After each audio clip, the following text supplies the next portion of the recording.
There are a couple of very important key words that are being explored in the next verse, in the next few verses, and in recent verses.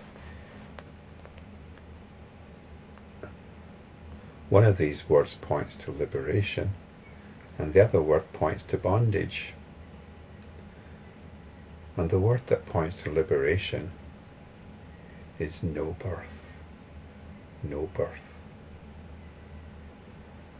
And the word that describes our bondage, our lack of liberation, our consciousness's constraints, is dualism. The next verse, though, is concerned with no birth. It's concerned with liberation, and it's verse 700. For an account of the wrong views concerning birth, no birth, etc., the cause of serenity is not recognized. There is no society of the holy ones for me, and I have no chance to discourse on the nature of being. So the last few verses have been about Mahamati asking the Buddha to explain no birth, because this is the key. No birth is the key. It might sound like a bit of a conundrum, but it's the key to the bliss of liberation. And unfortunately, the mind grasps such things. The mind grasps the notion of no birth and tries to make sense of it. Perhaps contrasts it with birth and starts talking about it as some kind of cosmological process whereby the universe appeared out of nothing, which is actually both the scientific and religious point of view. So we don't want to get caught up in all that. We don't want to get caught up in trying to get our heads around where the universe came from. It's all very fascinating stuff. We can devote our time to that kind of thing, if that's our inclination.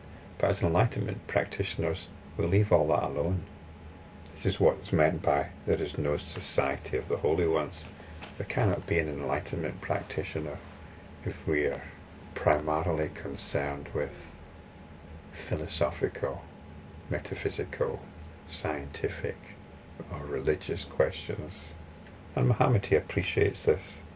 In enlightenment practice, we find serenity. The questions that can be asked about the world, about the universe and where it came from, can go on forever. There's no peace, there's no serenity, there's no true insight. And what's more important is that, as Mahamati concludes, he has no chance to discourse on the nature of being. In other words, he cannot teach, which is the primary duty of the Bodhisattva. He has not found that place from which he's entitled to teach. So I'll say more about that particular place from which he's entitled to teach, which is indicated by the word no birth, in the context of the next verse, which touches on dualism, the nature of our bondage, verse 701. There is error where dualism is maintained, but the Buddhas are thoroughly free from dualism. All things are empty, momentary, have no self-nature, and have never been born. So this is where we start from. We start from dualism, which is bondage. And dualism is the essential assumption, the assumption that we all make, whether we realize it or not, that there is a me here experiencing a world out there. There's a me here interacting with the world out there. There's a me here trying to survive in a world out there. there's a me here trying to become fulfilled in terms of a world out there. This is dualism, me and the world. This is the assumption that we make, and it's a very natural assumption to make, because we do need to survive. But it's like having a car.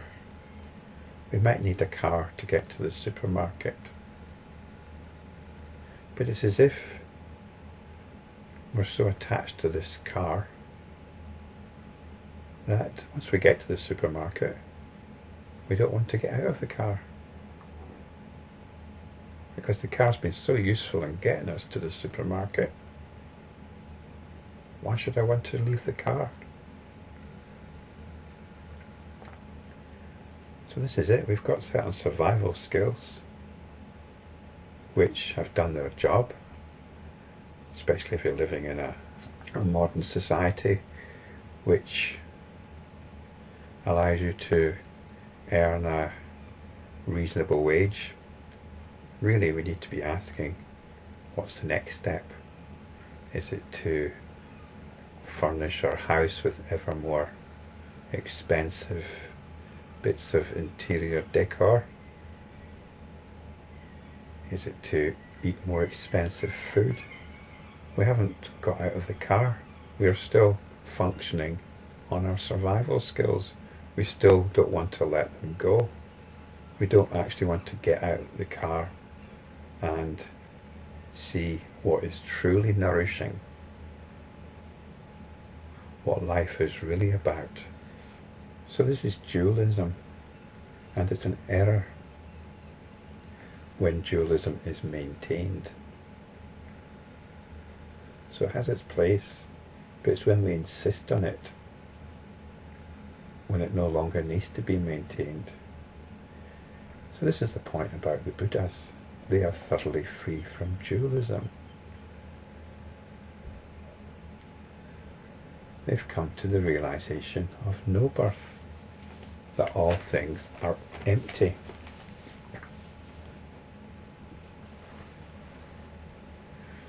And here the likening of the world, of the universe and of the world which contains other people. This is where the likening of it to a dream or a mirage comes in useful, because then we can understand when we're told that all things are empty. You might have trouble applying this to the world that you live in, but you should understand it in relation to your dreams, when you apply this understanding to your dreams, the dreams you have when you're asleep. That person you were talking to and that was giving you a hard time in your dream doesn't exist. There's no individual essence, although there seemed to be an individual in your dream. So you can get a sense of emptiness by considering your dream. You might have a problem applying this understanding to the waking state, but we can begin by getting a sense of this emptiness from our dream understanding. And then we can consider how the waking state is also like a dream. This is why it is described as no birth. The world, as we believe it to be, is a construction of our own mind. And we allow that construction to fuel insecurities, anxieties, desires, worries, concerns. We allow it to violate our sensibilities. We allow it to fuel our moods. But when we appreciate that it's a construction, like a dream is, and that we don't need to take our cue from it in terms of our happiness, then this is the realization of no birth. We don't actually have that much control over it. And if we don't have control over it, why let it get us down? Why be depressed about the weather? The weather is what it is. But we let it get us down. We let it affect our moods. Many people in the British Isles in later life, when they have the means, they like to retire to sunny Spain or somewhere else in the sun. But quite a lot of them end up coming back. So they thought they could do something about it. They thought they could move off to the sunshine, but they realised that there were other things that they missed, that there was more to life than having sunshine. I certainly wouldn't mind giving it a go, but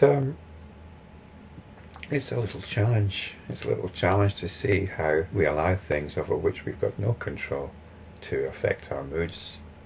And as enlightenment practitioners, we can step back from that. We can observe our mood patterns, and we have the help of these wonderful Mahayana sutras, which give us another point of reference. I described them recently as presenting us with vistas of happiness.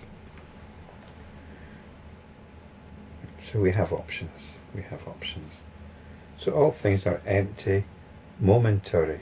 There is a constant stream of experiencing going on. From a scientific perspective, we can say that the universe is being constructed moment to moment. The scientists would say somewhere in our brain, but it's certainly somewhere deep within our being. Everything is being constructed moment to moment. We can infer that there's something out there called the world and that it's got a history, but actually the immediate reality is that it's being constructed from moment to moment. So all things are empty, momentary, have no self-nature, and have never been born. So this is no birth. And it is a cue for us to enter vistas of happiness.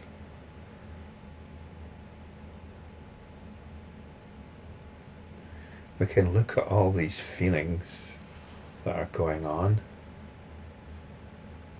Perhaps they're hormonal feelings. Perhaps they're painful feelings in the body. Perhaps there are general grumpiness, or a certain prevalent mood tone. It might be what I call our fundamental mood tone even. We can look at all these things.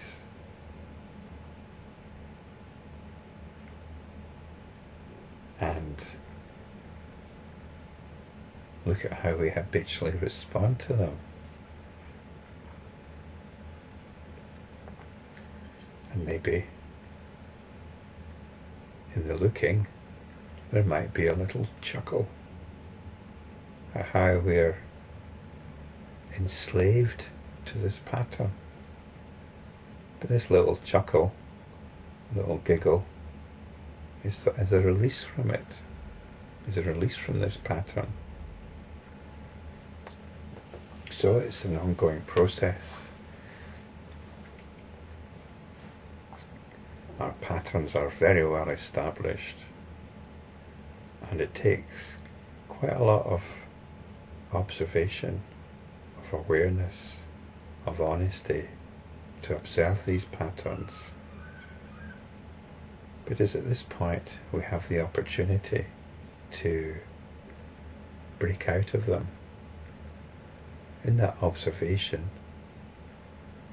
we need no longer automatically go along with these patterns. And then liberation bubbles up.